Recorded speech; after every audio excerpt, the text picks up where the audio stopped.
Bonjour et bienvenue dans le premier épisode d'Hola Frenchy, le podcast pensé pour vous qui apprenez le français. Grâce au thème des épisodes, vous vous immergerez dans la culture française, la littérature, l'histoire, mais surtout le quotidien des Français, leurs habitudes, ce qui fait battre leur cœur. Bien entendu, vous vous plongerez aussi dans la langue française, on verra du vocabulaire, des points de grammaire et des tas d'expressions. Mais par-dessus tout, vous entraînerez votre oreille au français, donc vous améliorerez votre compréhension orale. En complément de ce podcast, vous avez la transcription bilingue qui comprend le vocabulaire principal, des images du contenu et une section test de compréhension. Elle est disponible sur Patreon, je vous mets le lien. En la téléchargeant, en plus de soutenir mon travail, et je vous en remercie, vous aurez en main un très beau document que vous pourrez utiliser tout de suite ou conserver pour le consulter plus tard. Avant de commencer, je vais me présenter brièvement. Je m'appelle Gypsy, je suis auteure de polar, donc un polar c'est un livre policier ou un livre à suspense, et je suis aussi prof de français pour les étrangers. Je suis moi-même polyglotte, j'ai appris 6 langues étrangères, certaines toutes seules. Donc en plus de vous orienter dans votre apprentissage du français, je partage quotidiennement des astuces sur mes profils Instagram, X et Facebook pour tous les niveaux. N'hésitez pas à y jeter un œil et à vous inscrire à ma newsletter pour ne pas rater les nouveautés. Allez, assez tergiversé, on va commencer l'épisode. Alors tergiverser, ça veut dire faire des détours avant d'arriver à une destination, retarder le moment de faire quelque chose. On dit aussi familièrement tourner autour du pot. Alors pour commencer ce podcast, j'ai choisi la baguette. C'est un peu cliché, je le reconnais, mais c'est le produit qui nous représente le mieux, nous autres Français. Donc il faut l'assumer. Mais par contre, vous pouvez compter sur moi pour vous surprendre à chaque épisode. Je vous l'ai dit, j'écris du suspense, donc surprendre, c'est mon dada. Alors, est-ce que vous avez déjà entendu cette expression? Un dada, c'est un mot familier pour dire cheval. Pourquoi? Parce qu'au temps des voitures à cheval, les cochers, donc les personnes qui guidaient les chevaux, criaient « Dia, dia » pour faire avancer leur monture, ce que les jeunes enfants s'empressaient de répéter « dada ». C'est de là qu'on a commencé à appeler un cheval un dada. Mais dans l'expression « c'est mon dada », ça veut dire que c'est ma spécialité. Allons-y pour la folle histoire de la baguette. Alors sachez tout d'abord que la baguette a été inscrite au patrimoine immatériel de l'humanité par l'UNESCO le 30 novembre 2022. Donc le patrimoine immatériel de l'UNESCO protège les traditions comme les danses, le savoir-faire, les fêtes, etc.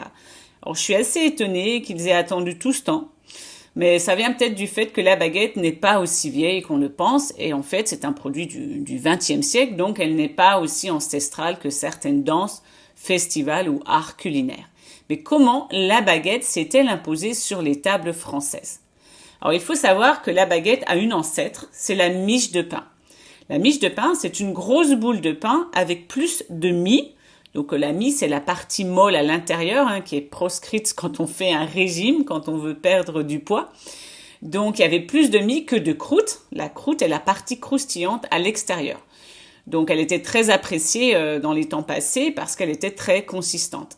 D'ailleurs, dans les vieux films, surtout les films de guerre, on voit souvent les gens partager cette miche de pain en prenant un morceau à la main.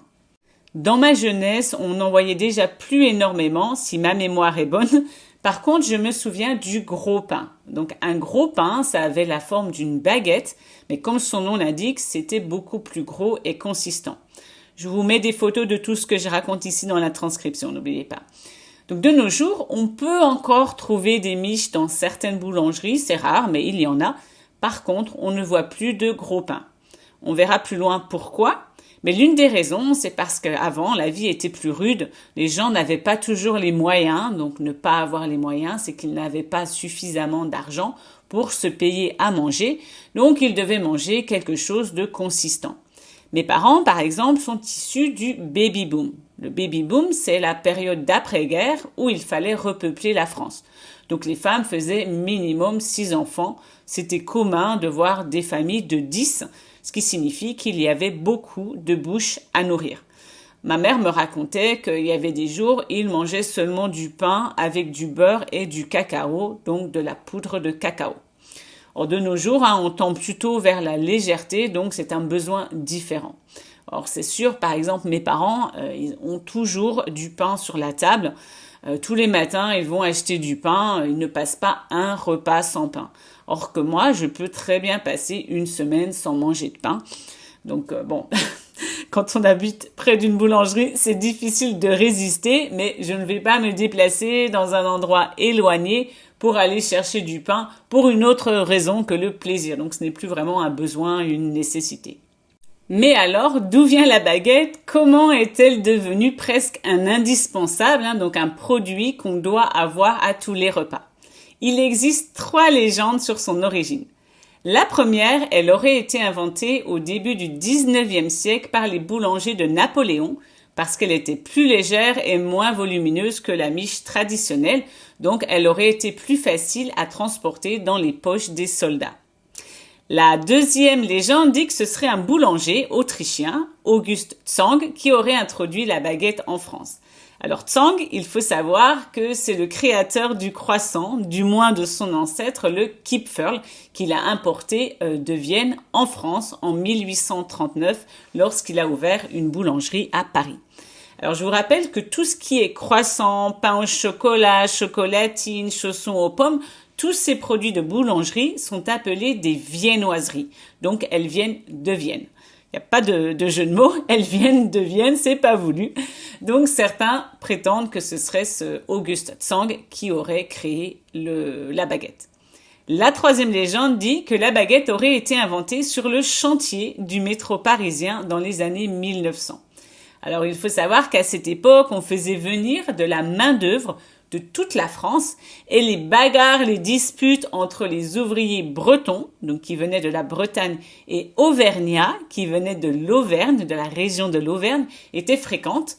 Et pour éviter que les règlements de compte ne se terminent à l'arme blanche, donc l'arme blanche c'est le couteau, les maîtres d'œuvre, donc les responsables, auraient demandé au boulanger de concevoir un pain que l'on pouvait rompre, casser, diviser sans avoir besoin de couteau, ce qui était différent de la miche où généralement on utilisait un couteau pour la partager. Donc 3 légendes sur son origine, mais il semblerait que ce soit véritablement des légendes et que la réelle origine soit plus prosaïque, plus simple, moins romanesque.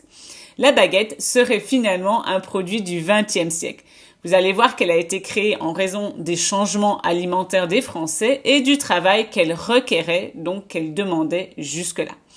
Donc comme j'en ai parlé avant, le régime alimentaire des gens a changé, notamment dans les villes. Les gens aisés en particulier, donc les gens aisés, ce sont les gens qui ont de l'argent.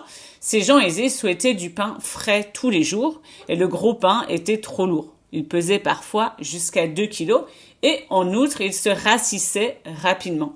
Donc se rassir, c'est devenir sec. On parle de pain rassis quand il n'est plus très bon à manger, qu'il est dur. Et en plus, ces gens aimaient bien la croûte et non pas la mie, donc il fallait trouver quelque chose de plus léger.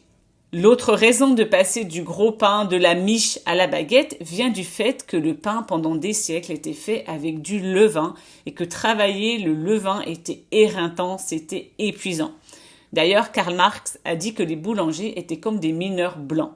Donc les mineurs, ce sont ceux qui travaillent dans les mines et qu'on appelait en France les gueules noires, car à la fin de la journée, ils avaient le visage noir de charbon. Donc ici, on dit les mineurs blancs car ils avaient un travail épuisant avec le levain et en plus, ils travaillaient toute la nuit, donc c'était vraiment inhumain. D'ailleurs, on a une expression en France qui dit « on a du pain sur la planche », ce qui veut dire qu'on a beaucoup de travail qui nous attend. Donc au début du XXe siècle, un mouvement se met en place avec l'idée qu'il faut réduire cette pénibilité, donc cette dureté dans le travail. Et en 1919, surgit une loi qui interdit le travail de nuit aux boulangers. Donc, il faut trouver un moyen de faire du pain plus vite. C'est alors que la profession se tourne vers la levure et non plus le levain. Donc, en plus, grâce à la forme longiligne de la baguette, on peut la cuire en seulement 20 minutes. Donc, c'est une révolution. Alors la baguette n'est pas devenue tout de suite populaire, hein. Au début, c'était plutôt une gourmandise, on va dire, de citadins aisés, mais après la Seconde Guerre mondiale, elle s'est étendue à toutes les couches de la société. Voilà pour la petite histoire de la baguette. Alors de nos jours, elle est toujours appréciée, on se fait souvent des sandwichs avec. Un terme familier pour désigner un sandwich, c'est un casse-croûte. Ça vient du fait que pour manger une baguette, on casse, on brise le pain, la croûte, pour se la partager. Donc, casser la croûte, ça signifie manger. L'un des sandwichs les plus emblématiques, c'est le jambon beurre. Quand on commande, on dit simplement un jambon beurre, s'il vous plaît. Outre le sandwich, on utilise la baguette pour les tartines. Alors, les tartines, c'est l'indispensable du petit déjeuner en alternative du croissant. À la base, c'est un morceau de baguette coupé au milieu qu'on peut griller et on y place une garniture. Normalement, ça va être quelque chose qu'on va tartiner, c'est-à-dire étaler sur du pain comme du beurre, de la confiture ou du pâté si on préfère le salé au sucré, donc quelque chose de mou. C'est pour ça que certains Français boivent leur café dans un bol pour qu'il y ait de la place pour tremper les tartines. Donc tremper, c'est mettre dans un liquide, ici le café. Mais de nos jours, je dois dire que le tartine a un sens plus élargi. On parle de tartine quand on a une tranche de pain avec quelque chose dessus, un peu comme un gros tapas. Ce qu'il faut savoir, c'est qu'il y a différentes baguettes. Quand vous allez dans une boulangerie, vous demandez une baguette et vous devez préciser pas trop cuite ou bien cuite. Donc, ça dépend de la cuisson. Il y en a qui vont être plus blanches et l'autre plus brunes. Si vous ne précisez pas, on vous le demandera. Outre la baguette, il y a la tradition. Donc, c'est vrai que généralement, vous demandez une baguette ou une tradition. Je voudrais une tradition, s'il vous plaît. Une tradition, c'est une baguette un petit peu plus rustique. La croûte est généralement plus croustillante et la mie plus aérée. Personnellement, j'adore la tradition. Voyons maintenant sa fabrication. Est-ce que c'est facile de faire de la baguette? Eh bien non, c'est tout un art. Il y a d'ailleurs différentes distinctions nationales pour récompenser les meilleurs boulangers, mais il y en a une spécifique à la baguette qui est le prix de la meilleure baguette de Paris. C'est un concours très important car qui remporte devient le fournisseur officiel des cuisines de la mairie de Paris. En 2023, il y a eu 176 baguettes de déposées et qui a gagné est une personne très intéressante car elle vient du Sri Lanka. Elle est arrivée en France en 2006. Quand elle a commencé en boulangerie un peu par hasard, elle ne connaissait même pas la farine et ensuite elle a développé une allergie à celle-ci. Mais même ainsi, elle est parvenue à maîtriser et à dépasser l'art de faire de la baguette. Donc bravo à Tarshan Selvarajah. On terminera cet épisode sur la guerre qu'il y a avec le quignon ou le crouton de la baguette, des termes utilisés différemment selon les régions. Donc le quignon ou le crouton, c'est le bout dur, les deux extrémités de la baguette qu'on se dispute souvent entre membres de la famille car il est très apprécié.